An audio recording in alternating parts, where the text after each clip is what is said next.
Hola, bienvenidos. Vamos a intitular esta tercera sesión sobre mi última obra, sobre poder, anarquía y comunidad, que intitulamos Soteriología. Hemos visto en la primera sesión esa contraposición, esa pulsión entre realidad y conocimiento y cómo los relatos han suplantado la realidad. En la segunda sesión vimos cómo la percepción de los hechos se contraponen tantas veces con los hechos mismos hasta llegar a sustituirlos. Y en esta tercera y última sesión vamos a centrarnos en el análisis y el comentario de tres propuestas salvadoras, de ahí el nombre de soteriología. La primera propuesta que entresacamos de los contenidos de la obra es que lo que venga detrás de la modernidad en su etapa decadente actual o será social o no será nada. Nada útil, me refiero. El análisis y la revalorización de los sujetos sociales en su doble vertiente de pluralidad horizontal y vertical, es decir, como agregación y como diversificación y como simultaneidad y extrañeza, será perentorio. Ahora mismo estamos en una época de imperiosidad, una época de triunfo del sujeto individual, por un lado, y del sujeto estatal, por otro. La alternativa que hemos de subrayar es la de tomar en consideración los sujetos sociales. Naturalmente, estamos hablando de la comunidad. Una comunidad en su sentido horizontal extenso y una comunidad en su sentido vertical y jerárquico. Hablamos siempre de comunidad en plural, porque no hay una sola comunidad.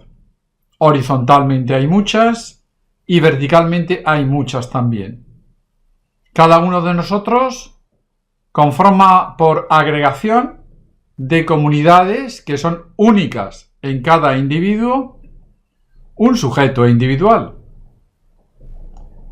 Y por la diversificación con otros sujetos individuales, conformamos también multitud de sujetos colectivos. Yo soy el resultado único de todas mis comunidades. Y cada uno de ustedes es el resultado único de las suyas. Hay en mí unas comunidades simultáneas. Y en el conjunto de ustedes y un servidor hay una extrañeza. Eso que nos distingue, distinguiéndonos también entre nuestra pertenencia a diversas comunidades. Las familias se distinguen en la extrañeza, en la diferenciación entre propios y extraños. Hemos dicho que lo opuesto al comunitarismo, lo hemos repetido muchas veces, es el individualismo. Esta época final de la modernidad, es la época de máximo auge del individualismo. Un individualismo de individuos adultos, hemos de remarcar. Un individualismo que excluye la participación en las tomas de decisión, por ejemplo en el voto, de individuos que no son adultos autónomos. Por ejemplo, los niños. Por eso hemos reclamado muchas veces la necesidad de legalizar el voto de los niños en sus diversas formas. No es un tema que vayamos a tratar aquí ahora. En lo que estamos enfatizando, sobre lo que llamamos la atención, es sobre la necesidad de conformar una nueva antropología societaria. Nosotros no somos, los seres humanos, no somos sociales por elección. Eso del contrato social es una mentira. Nosotros somos primeramente, genuinamente, radicalmente sociales. Todos somos familiares de nacimiento, porque todos somos hijos. Conformar una nueva antropología societaria nos llevará necesariamente a repensar y proponer formas alternativas para entender algunos conceptos clave que manejamos hoy en día, tales como la soberanía, la ciudadanía, la relación entre el universalismo de la ley y el particularismo de los contratos. Repensar también las necesidades, unas necesidades que en este libro hemos llamado necesidades transubjetivas. Y en todo eso quiere apuntar la necesidad que tenemos de repensar, de actualizar, de subrayar el carácter social de la existencia humana. Algo que creo que nos hemos olvidado de reactualizar en los últimos años. Una segunda propuesta que nace pues de este pequeño comentario soteriológico que estamos haciendo, aparte de subrayar esa primera que es el carácter social, la necesidad de poner como de frente los sujetos sociales, de que el individuo se retire un poquito del primer plano de la actualidad del pensamiento. Una segunda propuesta es la de la subordinación de lo político a lo social. Estamos en un tiempo en el que lo político ha alcanzado una dimensión exagerada. En una época en la que el poder se ha hecho omnipresente. Y es algo disfuncional. Esto es algo que tendremos que corregir. Primero es lo social, después es lo político. La política, de alguna manera, sirve a la sociedad, no al revés. Por eso será bueno abrir la participación democrática a los sujetos civiles y entender la gestión pública no como una gestión que se hace sobre un clientelismo pasivo, sino con genuina subsidiariedad como el poder que se reparte a aquellas partes interesadas en él. Cuando hablamos de abrir la participación democrática a los sujetos civiles, estamos hablando, por ejemplo, de la participación de las familias y de las distintas comunidades en la toma de decisiones que afectan al conjunto de la sociedad, al conjunto de todas las comunidades que hay en un lugar. Habrá también que llamar la atención sobre los bienes comunes, sobre la capacitación que es necesario realizar para la autogestión. Entender la política con un criterio verticalista de arriba a abajo es algo que se debe de acabar cuanto antes. Huyamos del clientelismo. Participemos activamente a través de nuestras comunidades en la gestión de lo público. Algunas veces he dicho, hablando de una, si no la más importante de todas las comunidades, que es la familia, que lo que la familia necesita para realizarse como tal en el contexto social no es más dinero, es más poder. No debemos de confiar en estructuras de poder obsoletas que protejan nuestras comunidades, que las hagan fructificar. Hagámoslo desde dentro de ellas. Si algo nos ha dado la modernidad, que se acaba, es la capacidad para actuar dentro de nuestras comunidades. Una madurez social que no está reflejada políticamente. Por eso hablamos de la subordinación de la política a la sociedad, no al revés.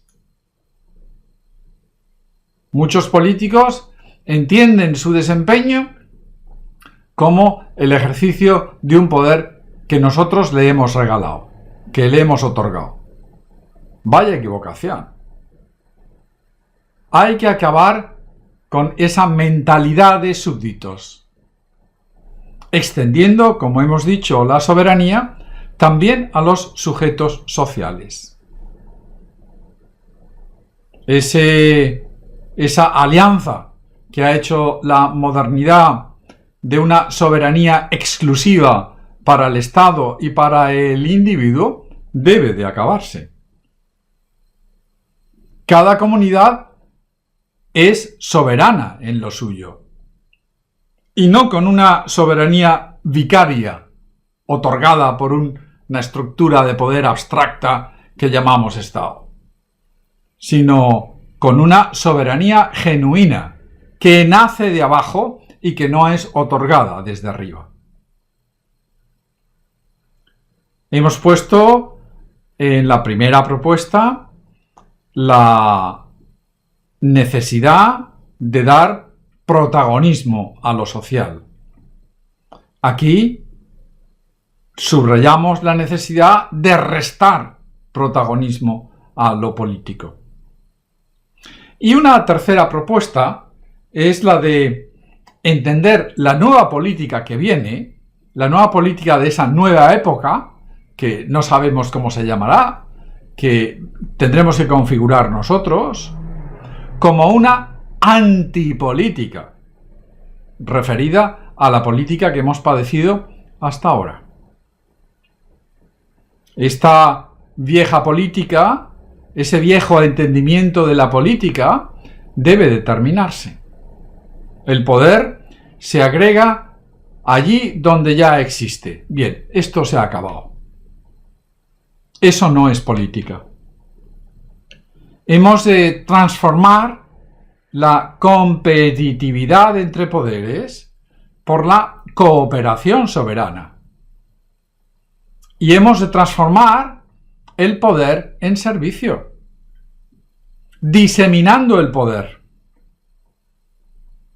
repartiéndolo, regalándolo a quienes son sujetos soberanos, sociales o individuales.